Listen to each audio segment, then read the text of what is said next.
तो कल हम लोगों ने पढ़ा था फैक्टर्स। कल मैंने बताया आपको कि कार्बोनिल, प्योर कार्बोनिल अगर मेटल कॉम्प्लेक्सेस बना रहा है तो उसकी स्ट्रेचिंग फ्रीक्वेंसी फिर भी अधिक होगी, और अगर किसी कार्बोनिल को हम दूसरे लीगेंड से रिप्लेस कर देते हैं तो क्या इफेक्ट पड़ता है कार्बोनिल के स्ट्रेचिंग फ्रीक्वेंसी पे, वो घट रहा है या फिर वो बढ़ रहा है। तो कल जो बताया था वो आपका था स्ट्रॉन्ग सिग्मा डोनर और वीक पाई एक्सेप्टर। कल की सीरीज जो हमने बताई आपको वो स्ट्रॉन्ग सिग्मा डोनर की थी और वीक पाई एक्सेप्टर की थी। आज क्या है, जो सेकंड वाला पॉइंट है वो ये है, आज जिन लिगेंड्स के बारे में बात करेंगे वो आपके वीक सिग्मा डोनर हैं और स्ट्रॉन्ग पाई एक्सेप्टर हैं। तो इनमें से कौन कौन आते हैं ये देख लेते हैं हम लोग। PF3 है, CS है, CSENO+। ठीक है, ये कुछ लिगेंड है जो कि स्ट्रॉन्ग पाई एक्सेप्टर है। तो हम इसी के साथ साथ आपको पाई एक्सेप्टर सीरीज भी बता देते हैं इन डिक्रीजिंग ऑर्डर। ठीक है, तो सबसे ज्यादा आपका आएगा NO+ का, फिर उसके बाद आएगा CSE, देन CS, सिलेनियम है ये, देन CS, उसके बाद आपका आएगा PF3, CN, PCl3, फिर आर्सेनिक का ASOR3, फिर POR3, फिर आपका PR3। ठीक है, पाई एक्सेप्टर सीरीज है ये। पाई एक्सेप्टर सीरीज मतलब वो लिगेंड्स हैं जो कि मेटल से इलेक्ट्रॉन अपनी ओर ले सकते हैं। तो ये मतलब आप कह सकते हैं कि कार्बोनिल के लिए सपोर्टिव है। इनके होने से कार्बोनिल की स्टिचिंग फ्रीक्वेंसी क्या होती है, बढ़ती है। किस टेंडेंसी में बढ़ती है, इस तरीके से डिक्रीजिंग ऑर्डर में मैंने जो बनाया है। मतलब अगर कार्बोनिल के साथ जो लिगेंड है वो NO+ है या CSE है या फिर CS है या फिर PF3 है, PF3 का एग्जांपल कल मैंने दिया था आप लोगों को, या CN है, तो ये जो आगे वाले दिख रहे हैं सब आपको लगभग, ये आपके इलेक्ट्रॉन विड्रॉइंग ग्रुप की तरह काम करेंगे, पाई एक्सेप्टर की तरह काम करेंगे। ये मेटल से इलेक्ट्रॉन को क्या करेंगे, अपनी ओर ले लेंगे। ठीक है, अगर ऐसे लिगेंड्स लगे हुए हैं हमारे कार्बोनिल के साथ तो क्या होता है, ये इलेक्ट्रॉन लेने में हेल्प करते हैं। तो आपका जो बैक पाई बॉन्डिंग है वो डिक्रीज हो जाता है। ठीक है, तो ऐसे केसेस में stretching frequency of CO will increase, और इसी हिसाब से चलता है जिस हिसाब से हमने डिक्रीजिंग ऑर्डर लिगेंड्स के बारे में बताया है, उस हिसाब से स्ट्रेचिंग फ्रीक्वेंसी भी NO+ से PR3 में घटती जाएगी अगर ये कॉम्प्लेक्सेस से जुड़े हैं। तो अगर ये हो रहा है तो मेटल और कार्बोनिल का हमारा घटेगा, और बिल्कुल बाकी सब चीजें भी इसी तरीके से होंगी। ठीक है, तो कल हम लोगों ने निकल वाला एग्जांपल देखा था, NiCO4 था और NiCO3 PF3 लगा था, उसमें POPH3 लगा था और PMe3 लगा था। तो जिस हिसाब से आपका लिगेंड का टेंडेंसी होगा, पाई एक्सेप्टिंग टेंडेंसी जो लिगेंड के होंगे, उसी के हिसाब से आपका ये जो कार्बोनिल की स्ट्रेचिंग फ्रीक्वेंसी है उस पर भी इफेक्ट पड़ेगा। तो अगर 4-5 कॉम्प्लेक्सेस हमको मिले हुए हैं तो हमको उसमें लिगेंड की टेंडेंसी देखनी है कि कौन सा लिगेंड कितना अच्छा पाई एक्सेप्टर है और कितना वीक पाई एक्सेप्टर है, या फिर कितना ज्यादा सिग्मा डोनर हो जा रहा है। जितना ज्यादा सिग्मा डोनर बनेगा आपका लिगेंड, उतना ही हमारी स्ट्रेचिंग फ्रीक्वेंसी कार्बोनिल की क्या होती जाएगी, घटती जाएगी। और जितना ज्यादा लिगेंड हमारा पाई एक्सेप्टर होगा तो हमारे कार्बोनिल की स्ट्रेचिंग फ्रीक्वेंसी क्या होगी, बढ़ेगी। ठीक है, तो ये हमारा सिग्मा डोनर और पाई एक्सेप्टर था। अब एक और सेक्शन जो है, इसको मैं रब कर दे रही हूँ, आई होप आप लोग उसको नोट कर लीजिएगा, साथ साथ में नोट करते रहिए। जो नेक्स्ट आएगा वो केवल और केवल सिग्मा डोनर होगा, ठीक है, only sigma donor, only sigma donor. अभी तक जो मैंने बताया था, कम से कम वीक स्ट्रॉन्ग, जैसे फास्फोरस थे आपके, तो फास्फोरस में क्या था, भले ही वो सिग्मा डोनर है लेकिन उसमें पाई एक्सेप्ट करने की भी टेंडेंसी है, इलेक्ट्रॉन एक्सेप्ट करने की भी टेंडेंसी है।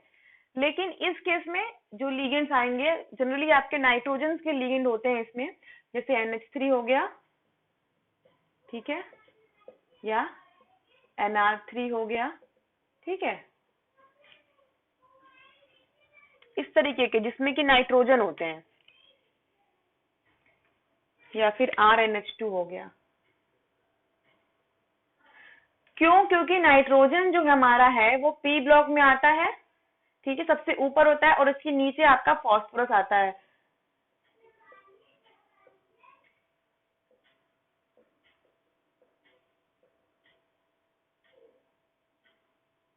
इसका यहाँ पे ये वैलेंस जो 2s 2p में है, इसका 3s2 और 3p में हो जाता है, ठीक है, फास्फोरस वाले का एक शेल आगे बढ़ जाता है। तो मेरे कहने का ये मतलब कि जो अभी हम फास्फोरस को देख रहे थे, pf3 हमारा था एग्जाम्पल, pf3 काफी अच्छा पाई एक्सेप्टर था, ठीक है, और वीक सिग्मा डोनर था। क्यों? एक तो फास्फोरस ऊपर से फ्लोरीन, यानी कि 3 fluorine electron withdrawing group present है, जो कि उसको और अच्छा पाई एक्सेप्टर बना देता है। तो फास्फोरस का क्योंकि नेक्स्ट शेल में चला आता है, थर्ड शेल में चला जा रहा है, तो थर्ड शेल में इसके पास 3d तक वैकेंसी है, मतलब ऑर्बिटल्स इसके क्या है, वैकेंट आगे हैं, बचे हैं। लेकिन इस केस में, नाइट्रोजन के केस में हमारा देखिए केवल 2 तक ही है, 2 के बाद 3 वाले में तो कोई इलेक्ट्रॉन है ही नहीं, इसमें तो 3 वाले में इलेक्ट्रॉन है, तो 3 के डी शेल्स भी हैं, इनके पास खाली हैं। लेकिन नाइट्रोजन हमारा इतना उसके पास वैकेंट ऑर्बिटल नहीं है, इसी वजह से इसके पास एक्सेप्ट करने की टेंडेंसी बिल्कुल भी नहीं होती है, ये केवल और केवल सिग्मा डोनर की तरह काम करता है, ठीक है। कहने का मतलब कि फास्फोरस में हमने देखा कि भले ही स्ट्रॉन्ग सिग्मा डोनर है, वीक पाई एक्सेप्टर है, बट स्टिल उसके पास डी ऑर्बिटल है, तो कुछ टेंडेंसी इलेक्ट्रॉन एक्सेप्ट करने की होती है फास्फोरस के पास, और वो भी जब फ्लोरीन ग्रुप या ऐसे इलेक्ट्रॉन विड्रॉइंग ग्रुप इसमें लग जा रहे हैं तो इसकी एक्सेप्टिंग टेंडेंसी बढ़ जा रही है। तो फास्फोरस, अच्छा इसी लिगेंड्स को समझाने में एक चीज हम समझा दें आपको, जैसे हम लोग नाइट्रोजन पढ़ते हैं, तो नाइट्रोजन का सब मतलब केवल 3 बनाता है, इसकी वैलेंसी केवल 3 लिगेंड तक ही जुड़ी रहती है। फास्फोरस का देखिए, जैसे क्लोरीन का देखें, PCl3 भी बनता है और PCl5 भी बनता है। जैसे ये छोटा मोटा क्वेश्चन BSc में हम लोग को पूछता है कि why nitrogen can form only trihalide और phosphorus can form pentahalide as well as trihalide. तो देखो ये भी ये रीजन है, क्योंकि नाइट्रोजन अपने इलेक्ट्रॉन्स को, अपने ऑर्बिटल्स को एक्सपैंड नहीं कर सकता, क्योंकि सेकंड तक ही ये सीमित है। सेकंड वाले में डी ऑर्बिटल नहीं आता, केवल p तक ही होता है सेकंड शेल में। लेकिन थर्ड शेल, क्योंकि फास्फोरस आपका एक नीचे वाला है, और जैसे जैसे हम नीचे जाते हैं, नाइट्रोजन, फास्फोरस, फिर उसके बाद आर्सेनिक, जैसे जैसे नीचे जाएंगे तो एक एक शेल बढ़ता रहता है। यहाँ पे 2 है तो यहाँ 3 आ जाएगा, इसके नीचे वाले का जो वैलेंस होगा वो 4 में जाएगा, फिर 5 में जाएगा, ठीक है, ये बेसिक है। तो हम लोग जैसे ही ग्रुप में नीचे जाते हैं तो एक एक शेल्स क्या होते हैं, बढ़ते हैं। शेल बढ़ते हैं तभी तो साइज बढ़ता है, जो हम लोगों ने पढ़ा है ग्रुप में, पीरियोडिक टेबल के ग्रुप में। तो इसीलिए यहाँ पे हम देखें कि हमारा जो नाइट्रोजन है ये अपनी वैलेंसी एक्सपैंड नहीं कर सकता, ये केवल +3 तक ही जा सकता है, ठीक है, उसके आगे नहीं जा सकता और बॉन्ड नहीं बना सकता। लेकिन फास्फोरस के पास एम्प्टी डी ऑर्बिटल्स प्रेजेंट होते हैं, तो ये एक्सपैंड करके पेंटाहेलाइड भी बनाता है। तो इसी वजह से ये मैंने बस इसलिए समझाया आपको कि इसी वजह से फास्फोरस कुछ हद तक पाई एक्सेप्टर बन सकता है, लेकिन नाइट्रोजन नहीं बन सकता। नाइट्रोजन कहीं भी अगर प्रेजेंट है, ऐसा लिगेंड कहीं भी हमारे कॉम्प्लेक्स में प्रेजेंट है जो कि जिसमें नाइट्रोजन है मेन, तो वो आपका केवल और केवल सिग्मा डोनर की तरह काम करेगा, ठीक है। तो इसी पे एक एग्जांपल है,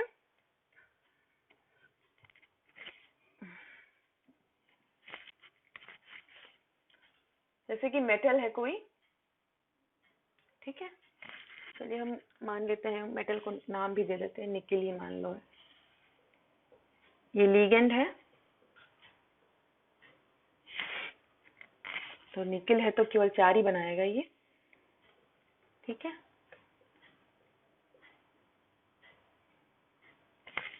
3 NMe3,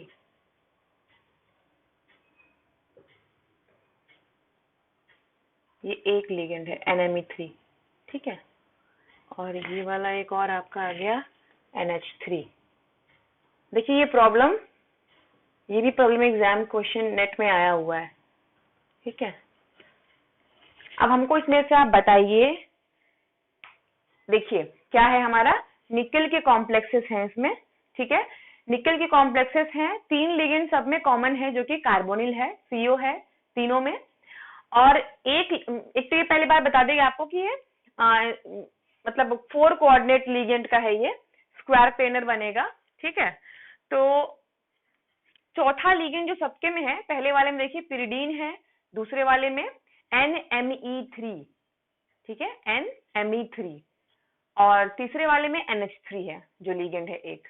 तो आप हमको अब ये बताइए कि अगर हम कार्बोनिल स्ट्रेचिंग फ्रीक्वेंसी की बात करें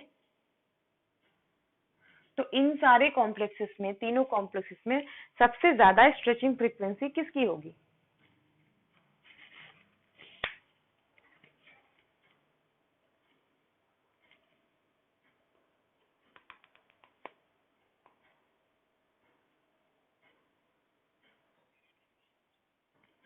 सबसे ज्यादा, उसके बाद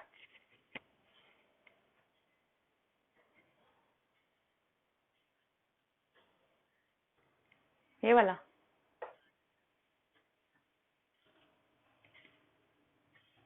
देखिए अब हम, क्योंकि बाकी तो सेम है तो हम लोग को केवल इस लिगेंड को कंपेयर करना है ना।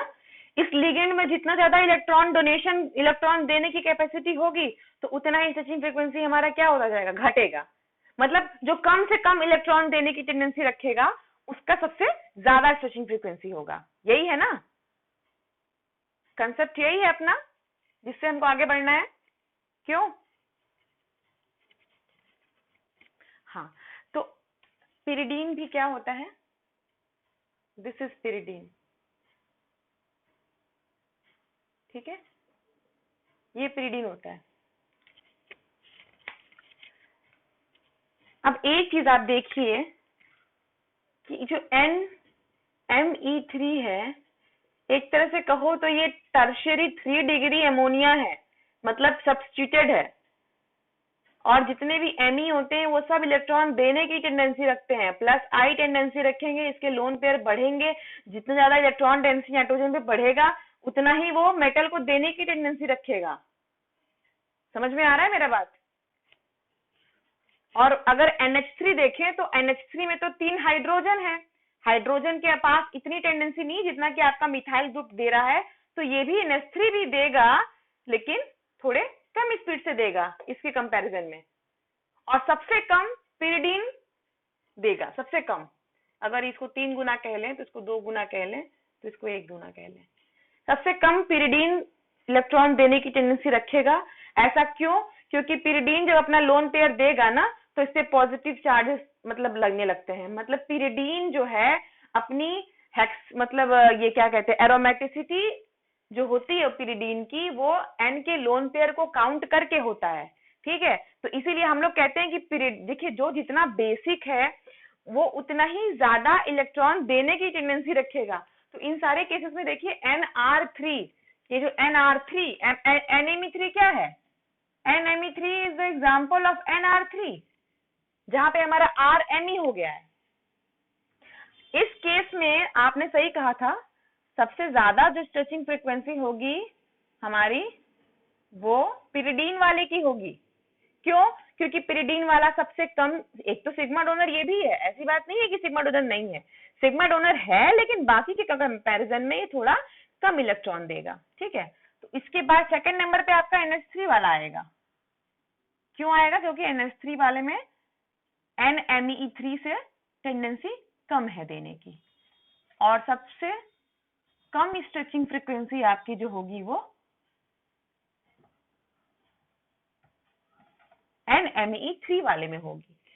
तो देखिए कहने का ये मतलब हुआ कि अगर हम सिग्मा डोनर की भी बात करते हैं तो इसकी भी सीरीज कुछ इस तरीके से होती है। सबसे कम ये देखिए, अच्छा ऐसे बना देते हैं, समझ में आ रहा है देख के? ये देखिए, अगर अब NR3 में भी देखिए यहाँ पे अगर ClVl लग जाए, कोई हेलोजन लग जाए तो वो और पीछे हो जाएगा, इधर आ जाएगा, तब वो ऐसे हो जाएगा। तब उसके बाद NR3, ये सिग्मा डोनर का हमने लिखा है।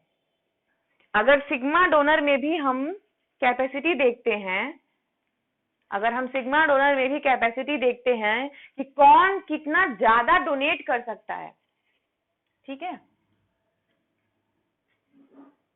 अगर सिग्मा डोनर टेंडेंसी में भी हम देखें कि कौन से नाइट्रोजन की सबसे ज्यादा अधिक टेंडेंसी है, तो वो किसकी होगी? NR3 की होगी। क्यों होगी? मैंने यहाँ एक्सप्लेन किया अभी कि R में आपका मिथाइल इथाइल जो भी है वो प्लस आई इफेक्ट देगा, तो वो भी आपका नाइट्रोजन के इलेक्ट्रॉन को क्या करेगा? बढ़ाएगा। जब नाइट्रोजन का बढ़ेगा तो उसका भी तो इलेक्ट्रॉन देने की टेंडेंसी बढ़ जाएगी मेटल पे, तो बढ़ जाएगी। तो ये आपका सबसे मतलब कि अगर ये लगा है कि सबसे कम स्ट्रेचिंग फ्रीक्वेंसी होगी, इससे ज्यादा इसकी होगी, उससे ज्यादा इसकी होगी, उससे ज्यादा इसकी होगी। तो समझ में आया ये क्वेश्चन आप लोगों को? जो लगाया है नीचे ये भी सही है। ऊपर जो सीरीज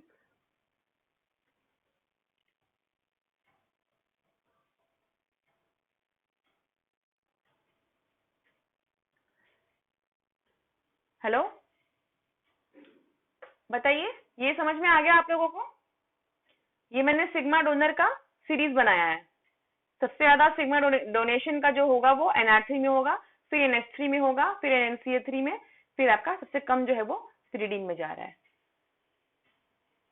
ठीक है, तो आप कुछ और प्रॉब्लम्स लगाते हैं हम लोग इस पर।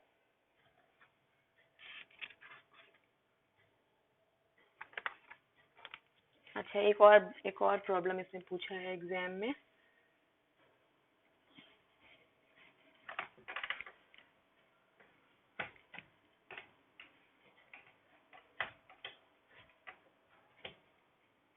जरा सा हम लोग सिस ट्रांस स्ट्रक्चर की बातें भी कर लें अगर।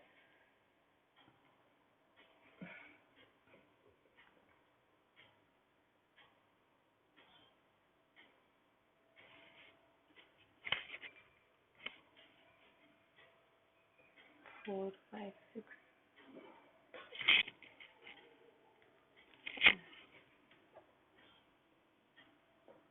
अगर ऐसा स्ट्रक्चर है हमारा, ठीक है, ये भी 4 लिगेंड का स्ट्रक्चर है, मेटल है और CO कार्बोनिल 3 कार्बोनिल है आपके, और एक आपका क्या है? लिगेंड है। अच्छा, अब इसके हम सिस और ट्रांस देखते हैं, सिस एंड ट्रांस। तो सिस और ट्रांस ज्योमेट्री जो होती है, सिस ट्रांस ज्योमेट्री का भी इफेक्ट पड़ता है कार्बोनिल के स्ट्रेचिंग फ्रीक्वेंसी डिटरमाइन करने के लिए। ठीक है, जैसे हम लोग अगर इसको देखें,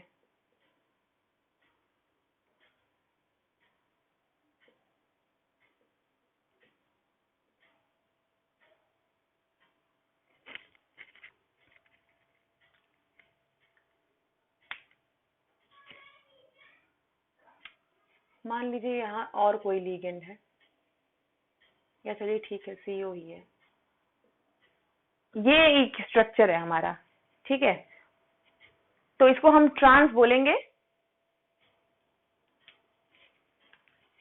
इसमें ये देखना है हमको कि जो ट्रांस स्ट्रक्चर होता है, ठीक है, और अगर सिस स्ट्रक्चर बन रहा है कोई,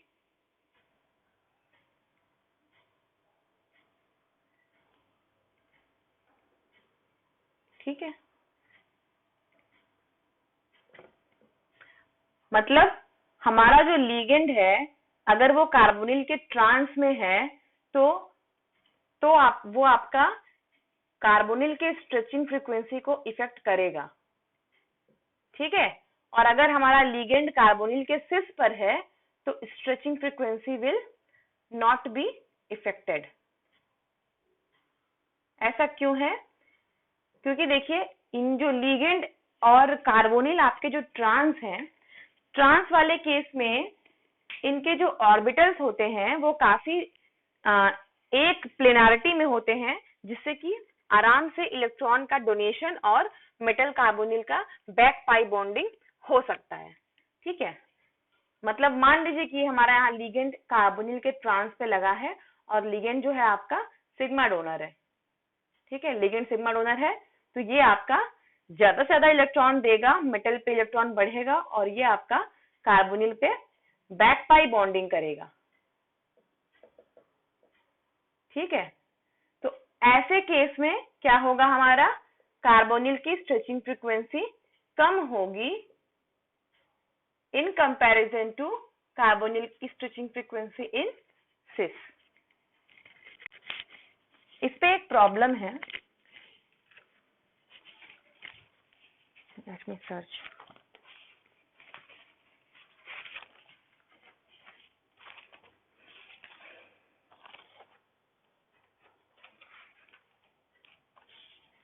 यस,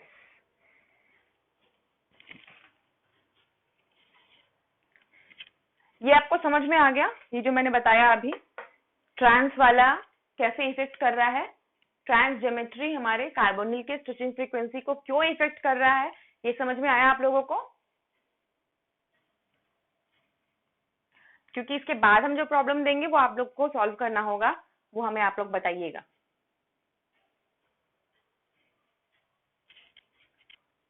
ठीक है, तो एक प्रॉब्लम है, ये भी नेट का प्रॉब्लम आया हुआ है, और भी हम लोग अगर आप लोग ये पढ़ रहे हैं तो हम चाहेंगे कि और भी प्रॉब्लम्स आप लोग इस पे सॉल्व करिए। प्लैटिनम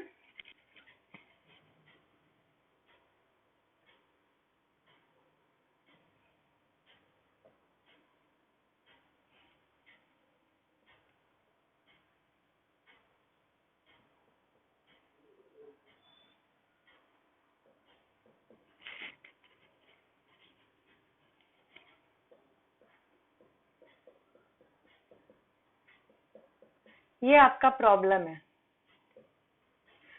आपको प्लैटिनम का कॉम्प्लेक्स दिया है, ठीक है, और ये टेट्राहेड्रल कॉम्प्लेक्स है, 2 Cl है, एक लीगेंड L जहां पे कभी एक बार Py है, NH3 है और NMe3 हो सकता है, और एक CO है। तो क्वेश्चन ये है कि इसमें कार्बोनिल की जो स्ट्रेचिंग फ्रीक्वेंसी होगी वो लीगेंड के हिसाब से कैसे वैरी करेगी, ठीक है। मतलब किस, जैसे ऑप्शंस मिल जाते हैं आपको,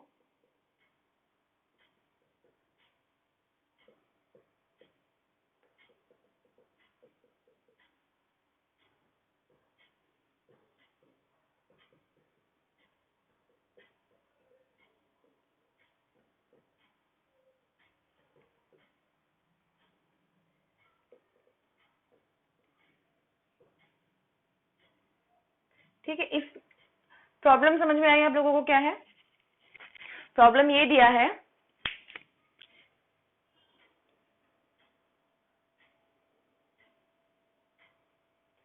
प्रॉब्लम ये है कि प्लैटिनम का कॉम्प्लेक्स है आपका, उसमें 2 Cl है, L है, जहां की L पिरिडीन है, हो सकता है अमोनिया हो सकता है, और NMe3 हो सकता है।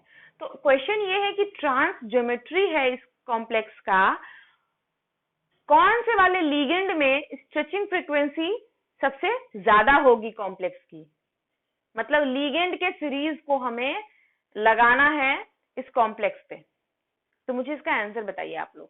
स्ट्रेचिंग फ्रीक्वेंसी ऑफ कार्बोनिल, हाँ कौन सा होगा? वेरी गुड, यस, इसका आंसर थर्ड वाला होगा। तो मेरे कहने का मतलब कि देखिए ट्रांस ज्योमेट्री से भी प्रॉब्लम इस तरीके से पूछ सकता है, ठीक है, और ट्रांस ज्योमेट्री ही आपका इफेक्ट करेगा। देखिए ये हुआ ना, ये L और CO दोनों क्या है, एक दूसरे के ट्रांस, हाँ सॉरी,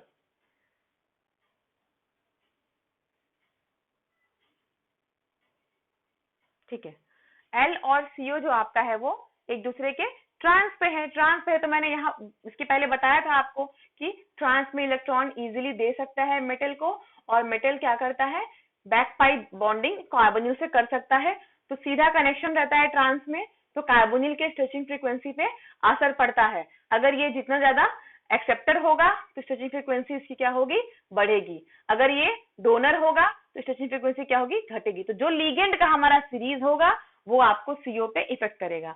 अगर ये प्रॉब्लम के साथ साथ आपको मान लीजिए कोई दूसरा प्रॉब्लम इस तरीके का दे देता,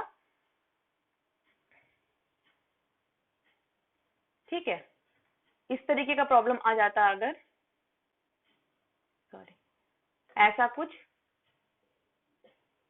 और बोलता कि सिस है ये, ठीक है, ये आपका ये ट्रांस है, ये देता कि सिस है ये, और इन दोनों में पूछता अगर कि किसकी स्ट्रेचिंग फ्रीक्वेंसी ज्यादा है, किस और कौन से वाले में स्ट्रेचिंग फ्रीक्वेंसी कम है, सिस वाले और ट्रांस वाले के हिसाब से। और अगर आपको लीगेंड मान लीजिए एक ही लीगेंड दिया है, क्योंकि लीगेंड इसमें कंपेयर नहीं, लीगेंड केवल पिरिडीन दिया है, ठीक है। एक और क्वेश्चन मैंने बनाया है इसमें, अगर आपको क्वेश्चन में ट्रांस PtCl2LCU दिया है और सिस PtL2Cu का 2, CO का 2, ये दो स्ट्रक्चर्स दिए हैं जहां पे लिगेंड बता रहा है कि पिरिडीन है, और पूछ रहा है तो स्ट्रेचिंग फ्रीक्वेंसी आपकी किसकी ज्यादा होगी, और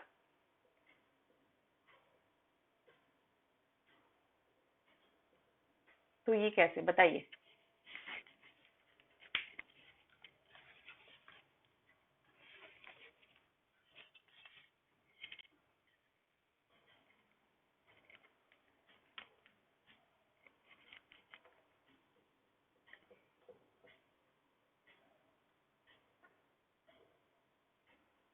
ठीक है, ट्रांस वाले की ज्यादा होगी इसमें कंपैरिजनली, क्योंकि आपका, लेकिन इसमें भी ट्रांस स्ट्रक्चर बन ही जाएगा, बन ही जाएगा।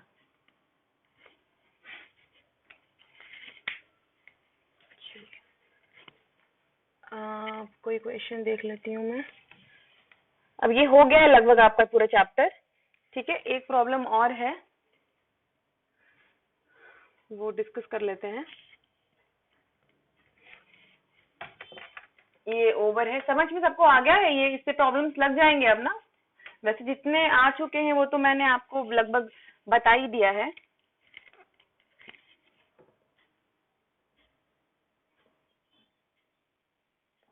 क्या क्या क्या,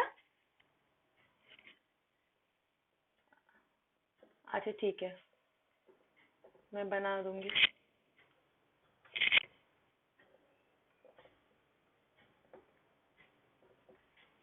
इसके बाद मैं एक और कुछ बताने जा रही हूँ। अब देखिए मैं चैप्टर वाइज तो नहीं पढ़ा रही हूँ ऐसा कुछ, लेकिन ये दो दो चीजें बहुत ज्यादा एग्जाम्स में आते हैं, तो इसीलिए हम एक और इसके बाद, अगर हो सकता है तो आप लोगों ने देखा होगा problem, metal metal, number of metal metal bonding देखा है कभी नेट के पेपर में, पूछा होगा।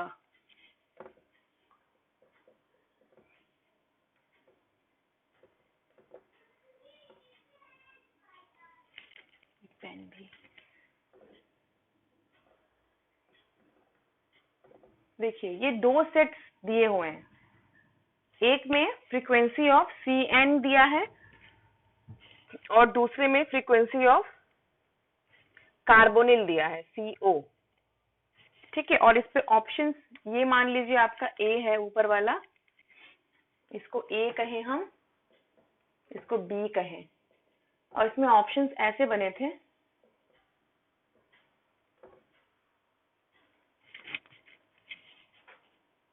अच्छा नहीं, ABCD है टोटल,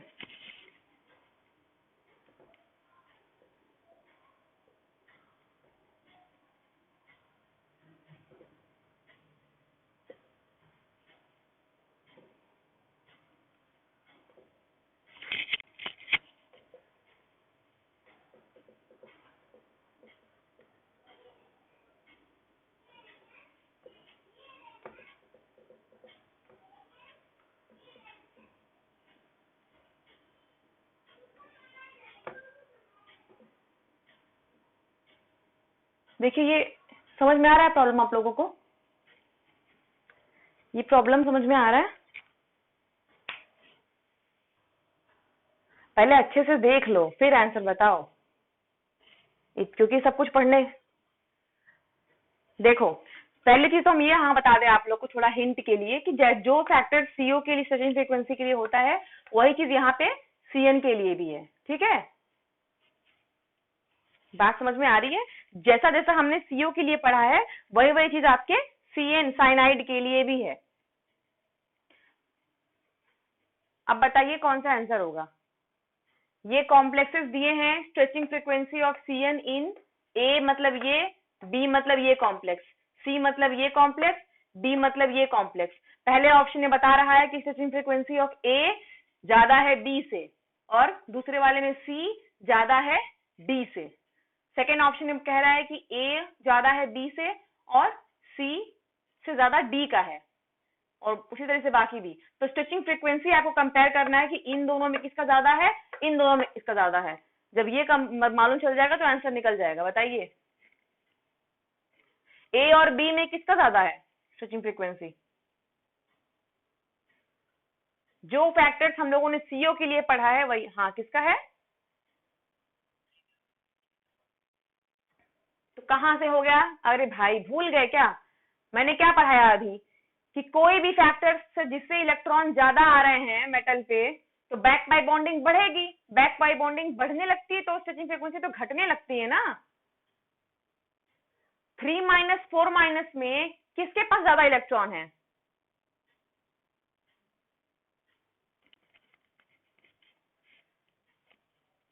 अभी शुरुआत जब हम लोगों ने किया था कार्बोनिल का तो शुरू शुरू में तो ये क्वेश्चन लगाया था मैंने कि किसी पे माइनस लगा है, किसी कॉम्प्लेक्स पे प्लस चार्ज लगा है, कोई न्यूट्रल है, तो कैसे किया था उसको आप लोगों ने?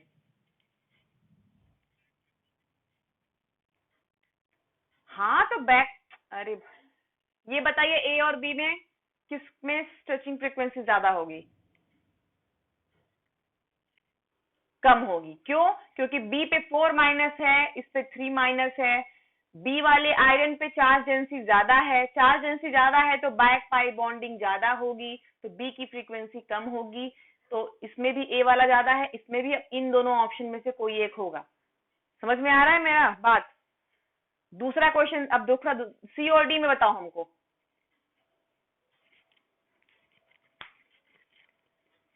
सी और डी में किसकी स्ट्रेचिंग फ्रीक्वेंसी कम होगी, किसकी ज्यादा होगी? आप लोग को कुछ नहीं आता, इतना पढ़ाने का कोई फायदा नहीं है। कहां से सी की ज्यादा होगी भाई? कहां से सी की ज्यादा होगी?